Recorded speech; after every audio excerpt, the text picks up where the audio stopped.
Selatan 2025 baru aja selesai dan rakyat memilih satu nama yaitu Lee Jae-myung yang menjadikan dia sebagai presiden ke-14 Korea Selatan. Sejak diturunkannya Presiden Yoon ya, Korea Selatan itu sempat nggak punya presiden guys. Dan hari ini tanggal 4 Juni 11 siang kabar baik untuk Korea Selatan bahwa Korea Selatan sudah punya presiden baru yaitu Lee Jae-myung guys. Sedikit background tentang Lee Jae-myung yang presiden sekarang ya guys ya. Dia itu dulunya bukan besar dari keluarga yang kaya raya ya, dari keluarga yang nggak berada gitu, dan dia waktu umur 13 tahun dia bekerja di pabrik sarung tangan yang mana dia itu mengalami kecelakaan di mana tangannya terjepit di mesin ya guys ya, dan akhirnya membuat cacat permanen di tangannya yang membuat nggak bisa lurus itu tangannya. Karena itulah ya guys ya, dia bisa merasakan bahwa hak asasi dari rakyat kecil itu kurang bisa diperjuangkan gitu. Akhirnya dia belajar mati-matian untuk belajar hukum dan akhirnya menjadi pengacara untuk memperjuangkan hak asasi rakyat kecil guys, yang dulunya dia nggak pernah dapatkan juga gitu. Akhirnya tahun 2010 dia dipilih menjadi wali kota Songnam ya, yang dimana dia itu menghentikan proyek elit demi untuk tunjangan lansia dan juga beasiswa mahasiswa. Lalu dia naik lagi nih jadi gubernur di Gyeonggi, di mana dia terkenal ya di rakyatnya itu bahwa dia itu transparan dan juga anti korupsi gitu. Dan akhirnya Lee Jae-myung di tahun 2025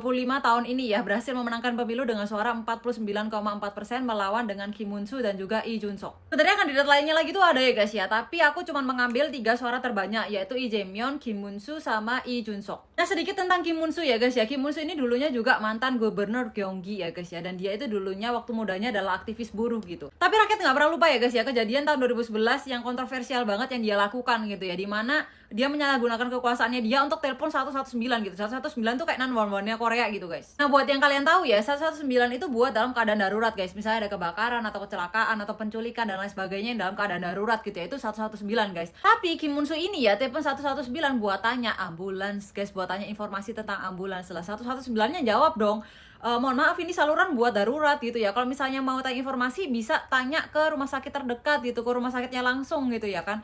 Terus si Kim Moon-soo-nya malah mengancam dengan menggunakan jabatannya gitu loh. Untuk Lee Jun-sok ya guys ya, sebenarnya ini adalah politisi muda yang sempat dielu-elukan oleh rakyat Korea gitu ya, tapi jatuh seketika ketika debat capres gitu ya, ketika dia mengatakan satu kalimat yang sangat vulgar gitu. Gimana sebenarnya kalimat yang disebutkan tuh guys ya, mengutip dari komentar anak dari Lee Jae-myung-nya guys ya. Jadi putra Lee Jae-myung ini pernah melakukan kesalahan, dia komentar vulgar di salah satu site gitu ya. Dan sama Lee Jun-soknya ini malah dipublikasi di depan debat capres gitu, dimana warga menganggap bahwa apa yang dia ucapkan itu tidak pantas, dan yang kedua tujuan yang dia lakukan untuk menjatuhkan lawan oposisinya secara tidak sehat itu juga nggak pantas gitu. Nah, jadi setelah debat capres ya guys ya, rakyat bisa menilai mana yang kerjanya itu praktikal dan kerja nyata gitu ya, dan mana yang lebih drama itu mereka bisa melihat secara nyata gitu. After all, aku cuma mau ngucapin selamat buat Korea Selatan udah punya presiden sekarang ya, Lee Jae-myung, dengan pilihan mereka gitu ya, dan semoga presiden kali ini tuh amanah buat Korea Selatan gitu.